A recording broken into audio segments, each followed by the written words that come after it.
Hi everyone, it's Melissa, and today I am going to share with you what I read for the Booktube Prize finals. I had actually already read 5 of these 6 books, and I've talked about them in some detail in other videos, so I'm going to link those videos in the description box. I will still give my general thoughts on them in this video, but I'm not going to go into depth about 5 of these books, and only really going to talk in a bit more detail about the one that I hadn't read previously. Without any further rambling, here is my ranking for the Booktube Prize finals for the nonfiction category. So at number 6, we have Eve by Cat Bohannon. This is a book all about the evolution of humans, but through the perspective or through the lens of the female body. Again, I will link where I talk about this. I have some strong thoughts about this, and I should also mention that for the books that I had previously read, I did check them out of the library again, and I didn't read them again fully, but I kind of skimmed through them or reread certain passages just to kind of refresh my memory. And my feelings on this book are even more strongly negative than they were previously. I appreciated the kind of change in the perspective of how we think about humans evolving, because we're usually presented with like a male form. So this book talks about how like nursing our young and how even things like menopause like affect how we evolve and how humans have come to be.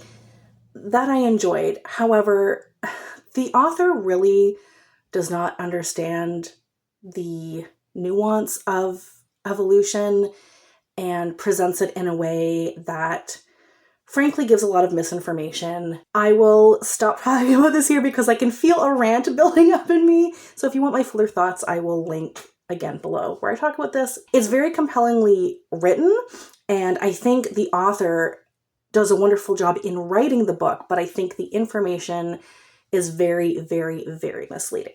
Book number 5 for me is the book that I hadn't read previously, and that's Master, Slave, Husband, Wife by Ilyon. I would still recommend it with like certain caveats. There are basically 2 halves to this book, and the pacing changes and kind of the focus of it changes, and that was my biggest problem with it, really, was more in the construction of the book. So this book is about a husband and wife who are both enslaved. The wife is part white, and she can pass for white. They escape slavery by her posing as the husband's quote-unquote master. She's a seamstress. Like, she has this talent for constructing garments, so she's able to make this clothing to dress up as a wealthier gentleman, white gentleman, and they put some bandages on her to disguise her gender a bit better. She's posing as kind of a sickly person. This also keeps people from talking to her too much. So it really was this ingenious way that they escaped. And the first half of the book deals with that. And it's very harrowing and nail-biting, really interesting to see how they put together this plan and different points that they were very nearly found out, but were able to trick people. And I really have nothing negative to say about the first half of that book, because that's what it deals with, is their escape and how they made that happen. That was all very well put together.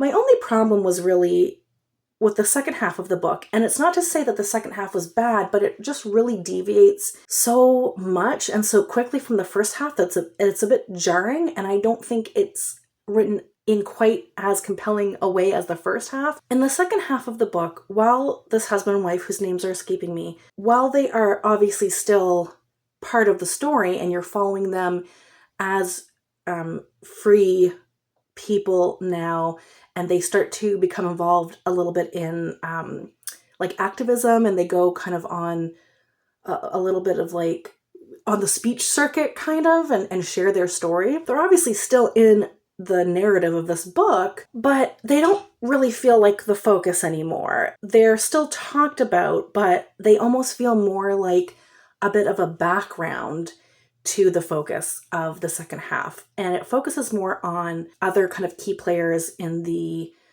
abolitionist movement of the time. I think this was the 1850s, if I remember correctly. We get even like mini biographies of all the different people who are being talked about and who this couple interact with. And it's not to say that that information isn't interesting, but I just didn't think it flowed with the rest of the book. And I really would have preferred if the couple were kept more at the forefront of that second half. Their story is still told as they move from the northern United States to Canada to the UK and kind of like what they were up to in general.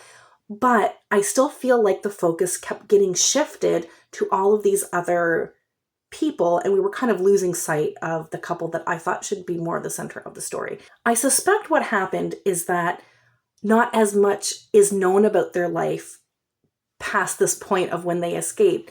And so I don't think the author had as much to work with. So I mean, that is what it is, but I do think it made the book feel a little bit disjointed. But again, I think I would still recommend this book in general. So at number 4, I have put The Underworld by Susan Casey. This is another book that I didn't love, but I do think it was a bit better than Master, Slave, Husband, Wife. Susan Casey's book is about the deep sea. Part of the book is about the biology and the ecology of the ocean floor and the deep sea, but the main focus and the majority of the book focuses on the exploration of the deep sea and the people who are really pioneers in that work and where we're going in the future. And Susan Casey herself has been in some of these submersibles. She's been able to see some of these places that few humans have ever seen. And that's what she shares in the book, her experience, as well as this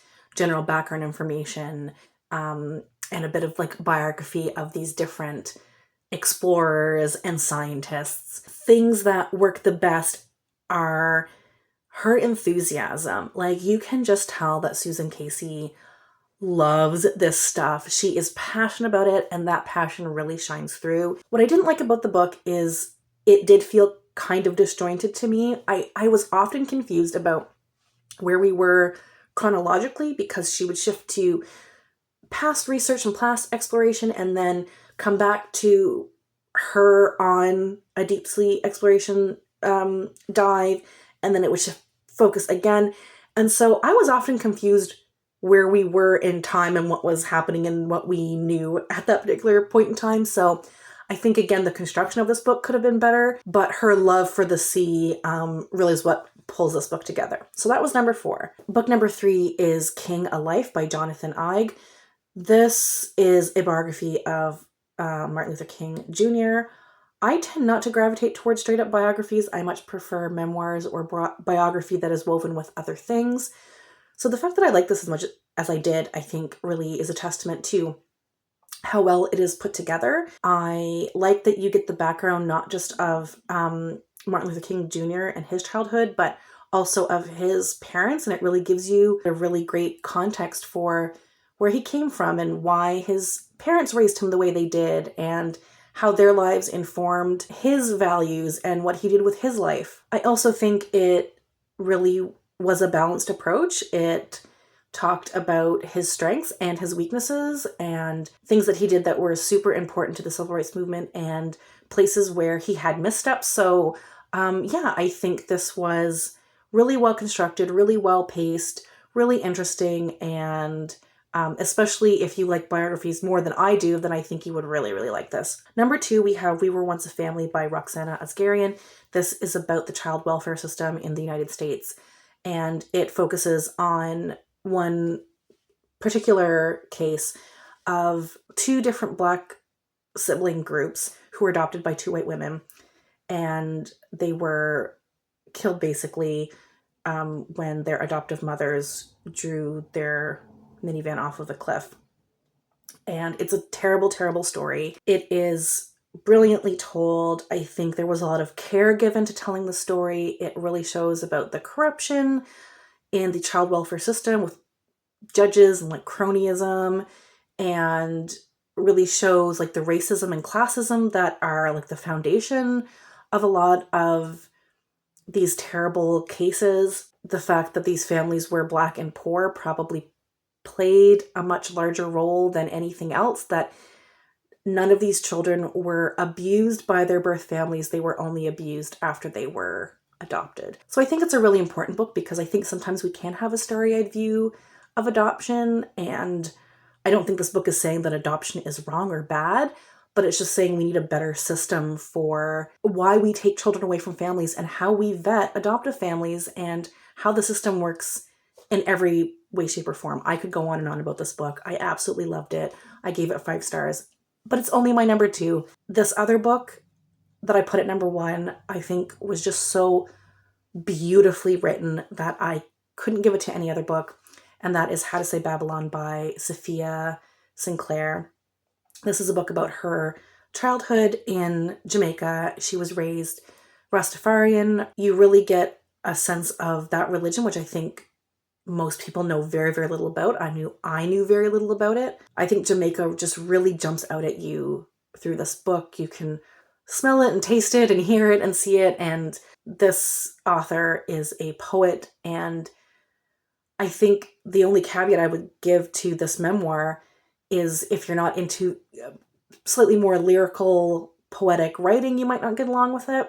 I thought the writing was absolutely gorgeous. And the memoir part of it, I thought was just brilliant. Her father was very strict Rastafarian, and as time went on, he became more and more kind of militant and restrictive in what they were allowed to do. I think what's so beautiful about this book is she doesn't hold back. She tells you what happened, the good, the bad, and the very ugly, but then you get the sense of like love she has for her family. At no point does it feel like she's trashing anyone.